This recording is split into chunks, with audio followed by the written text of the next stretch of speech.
역사상 가장 유명한 악당 중 하나죠. 바로 에덴 동산의 뱀 말이에요. 오늘 이 뱀에 대한 이야기를 한번 완전히 새로 써보려고 합니다. 자, 아주 간단한 질문 하나로 시작해 볼게요. 어쩌면 이 질문 하나가 여러분이 알고 있던 이 오래된 이야기를 송두리째 바꿔놓을지도 모릅니다.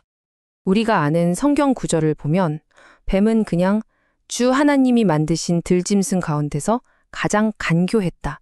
딱 이 정도로만 나와요. 그냥 여러 동물 중 하나라는 거죠. 그런데 이 단순해 보이는 묘사가 사실은 어마어마한 배경을 가지고 있습니다. 훨씬 더 오래되고 강력했던 어떤 개념에 맞서기 위해 아주 치밀하게 설계된 강력한 주장, 바로 논박이라는 거죠. 자, 그럼 여기서 핵심적인 미스터리가 생깁니다. 그 유명한 저주, 배로 기어다니라는 벌을 받기 전에 뱀은 대체 어떤 모습이었을까요? 놀랍게도 그 답은 창세기가 아니라 다른 곳에 있습니다. 바로 이사야 선지자가 본 환상 속에 그 단서가 있는데요. 하나님의 성전이 스랍이라고 불리는 신적인 존재들로 가득 차 있었다는 기록이죠. 그리고 여기서 정말 소름 돋는 사실이 드러납니다. 스랍이라는 단어. 이 히브리어를 문자 그대로 번역하면 뭔지 아세요? 바로 불타는 날뱀입니다.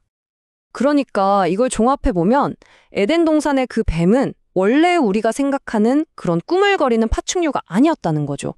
날개가 6개나 달리고 손과 발까지 있고 심지어 말하고 들을 수도 있는 하나님의 성전에서 섬기던 신적인 존재, 바로 그게 뱀의 원형이었던 겁니다. 그런데 이게 그냥 신화 속 상상으로 끝나는 얘기가 아니에요. 이 날뱀이라는 존재는요, 아주 구체적인 역사적 흔적을 남겼습니다. 성경을 보면요, 이스라엘 사람들이 수백 년 동안 예루살렘 성전 안에서 느후스단이라고 불리는 놋뱀을 숭배했다는 기록이 떡하니 나옵니다.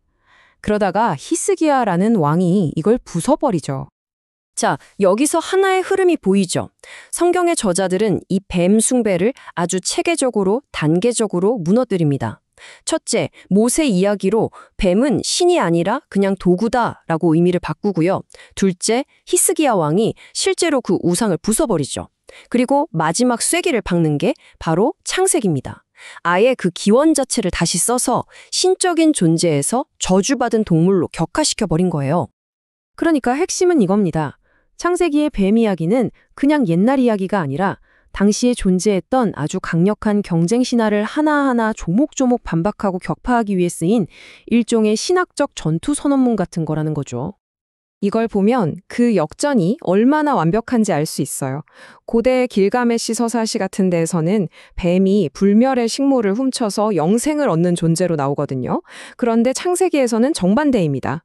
뱀이 인간을 속여서 영생을 잃게 만드는 원흉이 되죠. 완전 180도 뒤집어버린 거예요. 성경에서 뱀이 받은 저주를 보면요, 이게 그냥 배로 기어다녀라 수준의 벌이 아니에요. 이건 그가 가졌던 모든 신적인 본성을 하나씩 아주 체계적으로 빼앗는 과정이었습니다. 말 그대로 완전한 추락이었죠. 자, 한번 보세요. 맨 먼저 하늘을 날던 날개를 잃었죠. 천상과의 연결이 끊긴 겁니다. 그 다음엔 손과 발이 사라졌습니다. 신적인 형상이 짐승의 형태로 변해버렸고요. 또 인간을 유혹했던 그 말하는 능력도 빼앗겼습니다. 여기서 끝이 아니에요. 심지어 귀까지 멀어서 어떤 마법이나 주술도 들을 수 없는 무력한 존재가 됐죠. 이건 과거의 권능에 대한 철저한 조롱이나 다름없습니다. 그리고 마침내 가장 중요했던 불멸성마저 잃고 다른 모든 피조물처럼 죽음을 피할 수 없는 존재가 되어버린 겁니다. 그러니까 이 이야기의 목표는 아주 명확합니다. 한때 스랍이라 불리며 신성시되고 성전에서 누후수단이라는 이름으로 숭배까지 받았던 강력한 경쟁자였던 뱀을 그냥 평범한 동물로 끌어내리는 거였죠. 치유도 해악도 모두 뱀이 아니라 오직 한 분, 하나님에게서만 온다는 것을 선포하고요. 그래서 성전의 수호자 자리도 날개 달린 뱀, 스랍에서 날개 달린 그룹으로 대체해버린 겁니다. 결국 이 모든 건 유일한 창조주 중심의 새로운 세계관을 확립하기 위한 거대한 작업이었던 셈이죠. 이쯤 되면 이런 생각이 들지 않나요? 우리가 아주 익숙하게 알고 있는 다른 이야기들 중에서도 사실은 이렇게 오래전에 끝난 치열한 논쟁의 최종 승리 선언문 같은 것들이 숨어 있는 건 아닐까요?